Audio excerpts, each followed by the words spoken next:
Benvenuti amici telespettatori, oggi torniamo a parlare della Grande Guerra ed in particolare degli itinerari in quei luoghi che sono stati scenario di grandi battaglie. Lo faremo con l'appassionato Antonio Melis, autore di diverse guide storiche, e di suo editore Angelo Pastrello, fondatore della casa editrice editoriale Programma. Inoltre ci collegheremo più tardi con Aldo Cazzullo, che ci racconterà del suo libro La guerra dei nostri nonni, che ha venduto, pensate, già 180.000 copie. Quindi Angelo, cominciamo da te. Nonostante la tua giovane età hai aperto una casa editrice, che è stata tra l'altro una scelta coraggiosa, visto che il settore è abbastanza complicato. Sì, la volontà era di conciliare passione al lavoro. Il marchio editoriale Programma in realtà già esisteva storicamente ed era un marchio che pubblicava libri riguardanti il territorio veneto. Io l'ho ricostituito come SRL con la volontà di continuare questa collana che valorizzasse il nostro territorio, il territorio del nord-est. E quindi in cosa ti sei specializzato? Proprio appunto in quello che riguarda storia, guide, conoscere il nostro territorio. E da un'altra parte ho iniziato una nuova collana attinente alla salute e benessere. La narrativa invece è La narrativa la tengo lontana perché è un settore molto difficile da poter sviluppare. Invece in occasione appunto del centenario, quali sono le iniziative che hai programmato?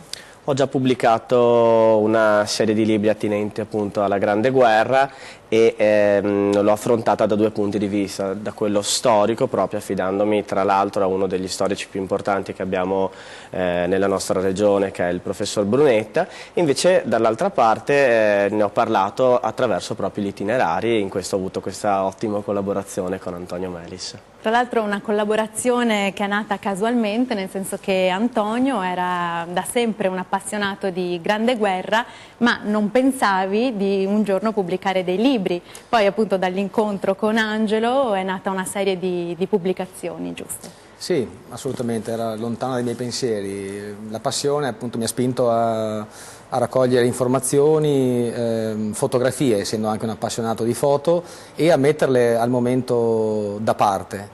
E successivamente, dopo una visita alla libreria di Angelo e un invito scritto, essendo un autore di manoscritti, nell'eventualità di un'eventuale pubblicazione, di rivolgersi a un loro responsabile. Preso il coraggio a due mani e in effetti niente, ho conosciuto in questo frangente Angelo, è nata questa collaborazione e niente, questo tra virgolette lavoro, sogno nel cassetto è diventato una realtà. Si è trasformato in qualcosa di concreto? Sì.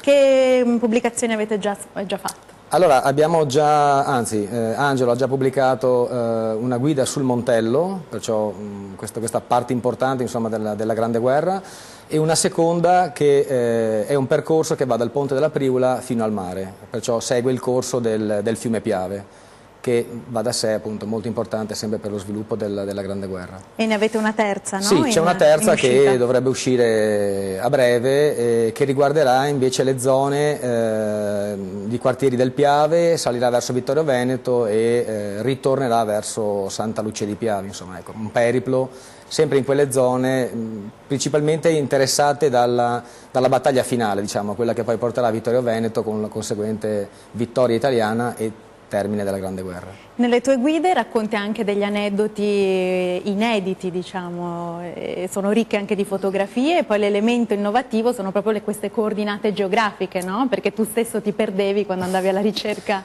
dei luoghi.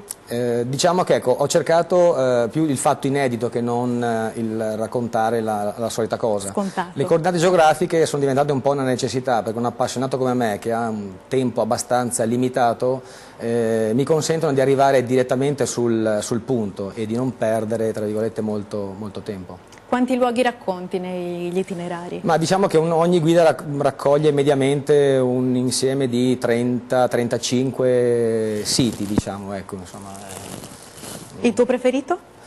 Il mio preferito rimane la zona del Montello, è quella che in pratica è stata investita dalla battaglia del Solstizio, è quella che secondo me è quella che ha fermato l'avanzata austriaca e poi da dove è ripartita diciamo, lo sforzo italiano per la vittoria successiva.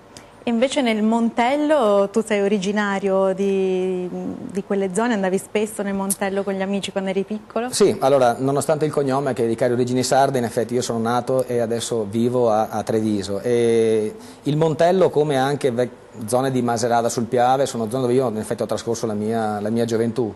Come è stato quindi tornare e raccontare quei luoghi appunto per una pubblicazione? Sì, ecco, località che magari da giovane uno visitava chiaramente con un'altra ottica, adesso vengono rivisitate con un'altra come dire, importanza. E si rivedono monumenti che magari qualche anno fa erano dei meri appunto monumenti, oggi invece fanno parte di una storia ben precisa.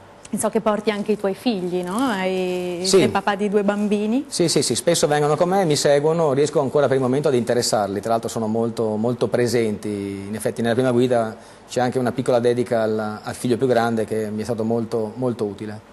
E invece i tuoi nonni hanno partecipato alla Grande Guerra, ti hanno raccontato appunto degli episodi? Allora, il mio nonno materno, lui inizialmente era come soldato di fanteria e poi è diventato carabiniere e ha svolto il servizio durante la Grande Guerra nelle retrovie del Monte Grappa. E lì mi raccontava appunto alcuni fatti, non chiaramente, poi sono ricordi da bambino, insomma. E non mi ha raccontato molto dei fatti cruenti della guerra, come succede spesso, chi in effetti l'ha vissuta non ne parla molto volentieri. E quindi la tua passione per la Grande Guerra com'è nata? Ma diciamo che gioca forza il fatto di vivere comunque in una provincia che dal punto di vista naturalistico, storico, offre tantissimo. La provincia di Treviso, il Montello in particolare, anche una parte del Piave stesso, insomma, Vittorio Veneto. Sono località che sono state appunto al centro della Grande Guerra e che hanno pagato anche il tributo più alto, fatto di vite umane. E avendo queste risorse così vicine, il lavoro è iniziato appunto per un mero interesse personale. Successivamente invece ecco, è diventato, grazie ad Angelo, un qualcosa che mi ha dato anche molta soddisfazione. E il Montello, per esempio, che è un labirinto, come lo hai raccontato? Ecco, il Montello, hai detto bene, è proprio un labirinto, perciò diventa difficile creare un percorso in un dedalo di vie, di dorsali e di prese, come si chiamano.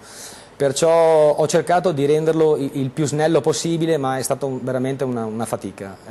Perciò l'individuazione appunto del sito è stata agevolata proprio dalla presenza delle coordinate, in modo che non debba perdere troppo tempo con una cartina, perché poi certi siti sono veramente difficili da individuare.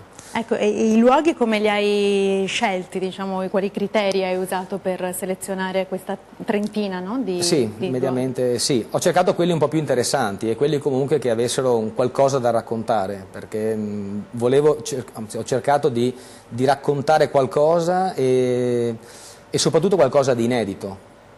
Angelo, queste pubblicazioni sono nate casualmente, però sono state un successo. Sì, vedo che c'è molta richiesta di quello che riguarda proprio il locale. A me appassiona personalmente, lo faccio con piacere, però vedo che fortunatamente sono tanti i lettori che chiedono questo genere di pubblicazioni. E che strategie di distribuzione usi? Io sfrutto sia il canale edicole che il canale librerie. E anche il canale edicole vedo che nonostante si fa un gran parlare della crisi della carta e del quotidiano, invece è ancora un settore che ha un suo bel bacino di utenti. E ci puoi dare qualche anticipazione sulla prossima uscita appunto del... Beh, come guide, come ha già detto Antonio, appunto sarà imminente una terza guida che chiuderà un ciclo, diciamo, attinente alla Grande Guerra, e dal punto di vista storico continuerò ad affrontare sempre le tematiche della Grande Guerra. Precisamente abbiamo iniziato col professor Brunetta a parlare del primo biennio del 14 e del 15, continueremo con la seconda parte per poi finire col 18 alla fine della guerra. E Antonio, tu che sei un appassionato appunto di itinerari, viaggi spesso anche all'estero, no? Qual è l'itinerario che ti colpisce di più? Ma sinceramente quello che mi ha lasciato qualcosa dentro è un viaggio che ho fatto qualche anno fa in Normandia, dove ho visitato i luoghi dello sbarco, in particolare ecco, la zona di Colleville-sur-Mer che sta proprio di fronte a Omaha Beach, dove in effetti ci sono stati gli scontri più cruenti. Ci sono anche altre zone, Point du Hoc, dove appunto un battaglione di ranger è stato ridotto ai minimi termini. Sono cose che rimangono. Mi auguro, ecco, che questo ricordo appunto rimanga. Vedo che all'estero c'è questo interesse. Invece in Italia hai riscontrato appunto un interesse che è nato con questo centenario, oppure...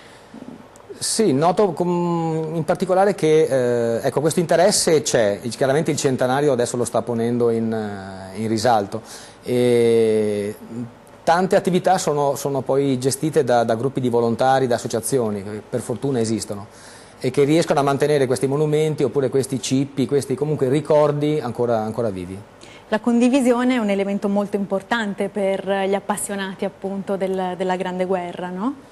Sì, questo è sempre quello che io mi auguro, nel senso che quando sono alla ricerca di informazioni mi auguro sempre di incontrare qualcuno che voglia condividere con me le sue conoscenze.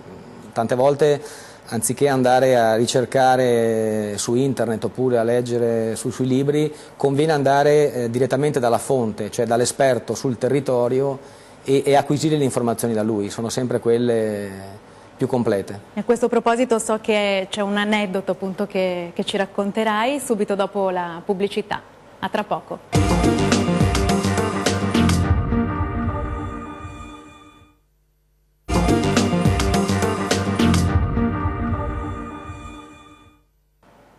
Bentornati, stiamo parlando di Grande Guerra con Antonio Melis, che è un appassionato e autore di guide storiche. Antonio, ci stavi raccontando appunto quanto sia importante la condivisione, no? Nella ricerca delle informazioni, e a questo proposito c'è un aneddoto particolare.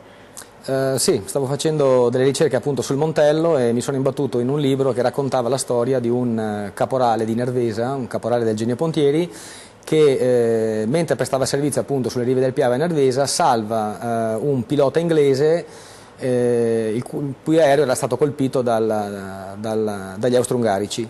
Durante la visita del principe di Galles in Italia nel luglio successivo, il fatto era successo durante la battaglia del Solstizio, perciò nel giugno del 18, il principe di Galles vuole decorare personalmente questo caporale. Io ho trovato solamente un ritratto a pastello dell'avvenimento, però al momento lo misi da parte.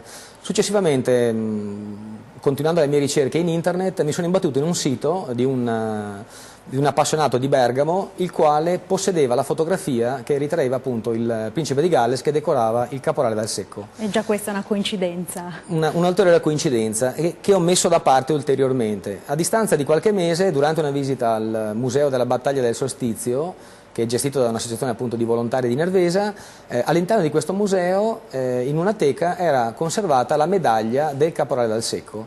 E perciò sono riuscito a mettere a sistema le tre cose, perciò il racconto del caporale dal Secco che salva il tenente Muir, la fotografia del principe di Galles che decora il caporale e anche la medaglia.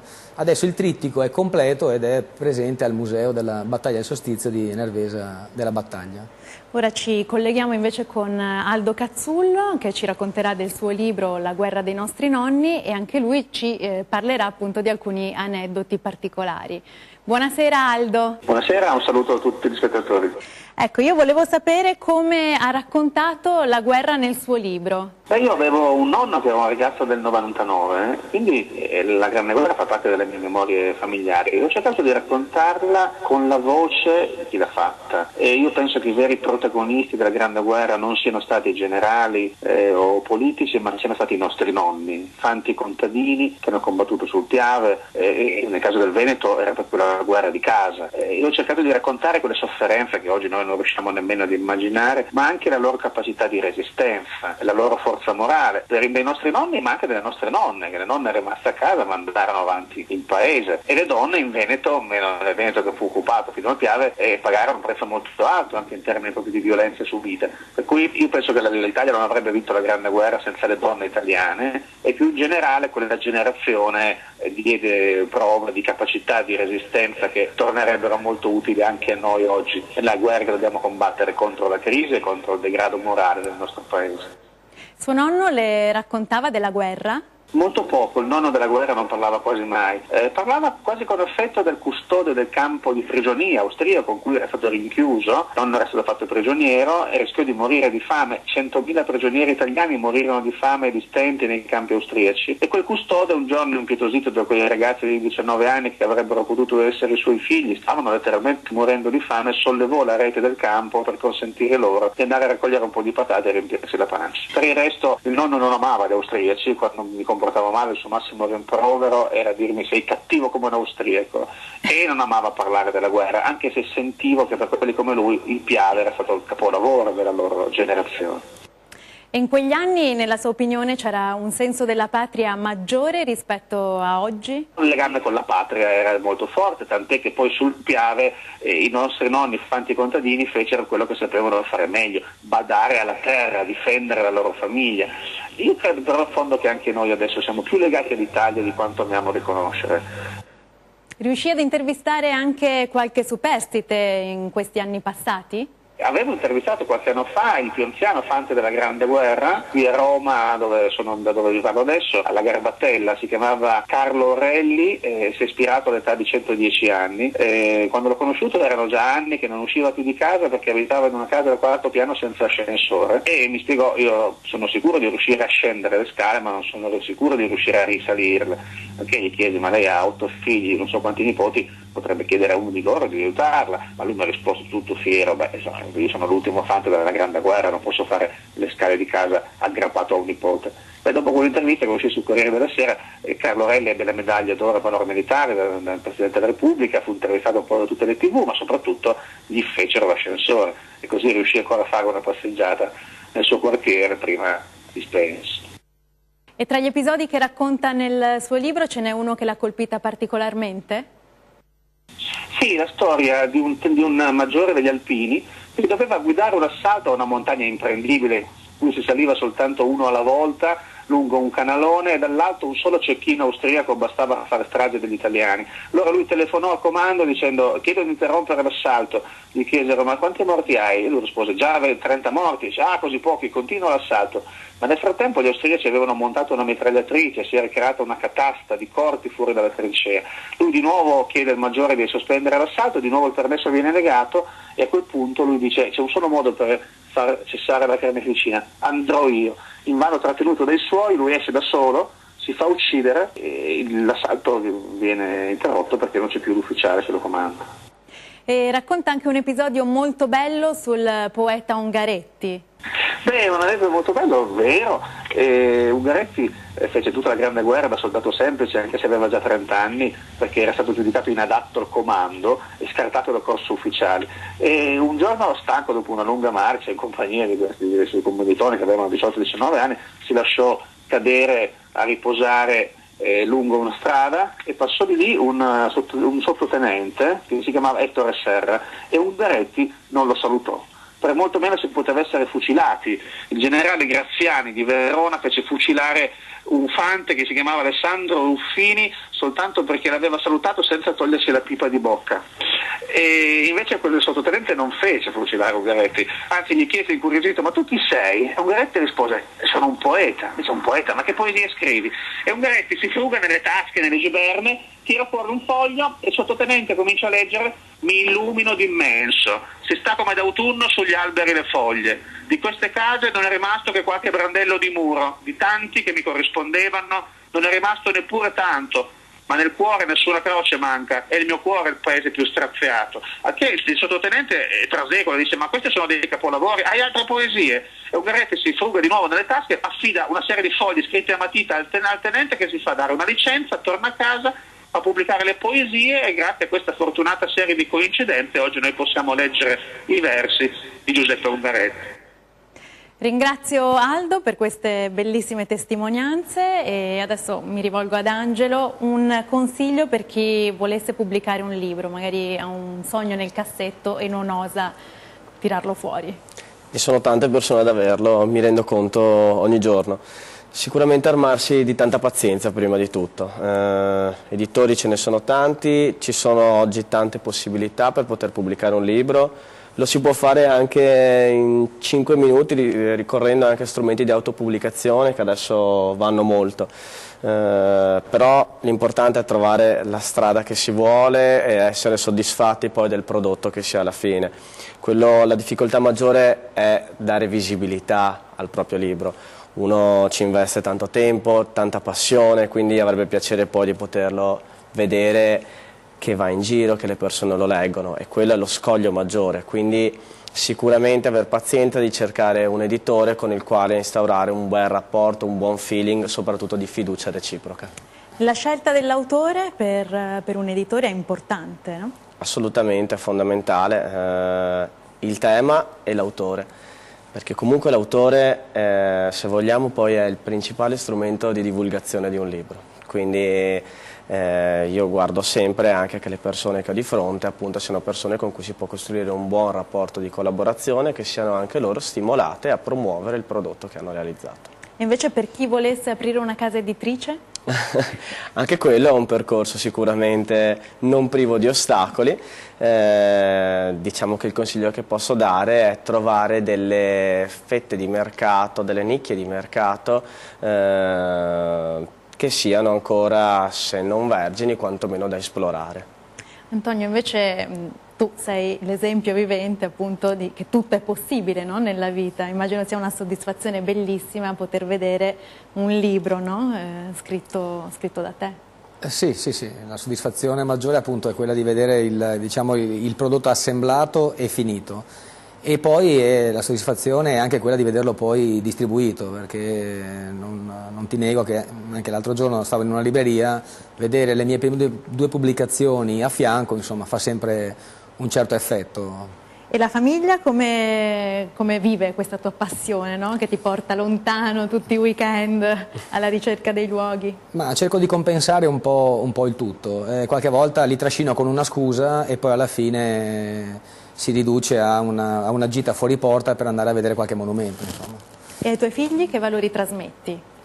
Ma ai miei figli cerco di trasmettere i valori che sono poi dei valori un po' normali, che sono quelli dell'educazione, del rispetto e a maggior ragione quando stanno davanti comunque a dei ricordi come questi della Grande Guerra, che sono poi dettati da persone, da contadini, come sentiamo prima anche, che hanno dato poi la loro vita. Ma qual è l'aspetto che ti affascina maggiormente di questo momento storico, no? Della Grande Guerra? Ma è un insieme di cose. Diciamo che quello che maggiormente mi attrae, se la parola può essere, voglio dire, usata, è che proprio in questa occasione abbiamo visto gente che veniva da varie regioni d'Italia, dalla Sicilia, dalla Sardegna, dal Veneto, dalla Lombardia, combattere nella stessa trincea. Perciò l'Italia era già una nazione relativamente giovane e questa secondo me è stata la prima occasione in cui l'italianità ne è uscita, certo in un modo tragico, però penso che sia stato il primo momento in cui tutti gli italiani si sono ritrovati insieme. E pensi che questi luoghi storici siano rispettati e valorizzati come si deve oggi?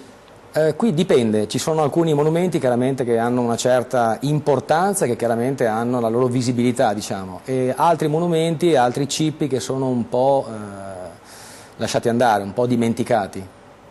Bene, ringrazio ancora i nostri ospiti e vi invito a scrivere le vostre storie alla mail intransizione@antena3.it. Vi do appuntamento alla prossima puntata. Grazie.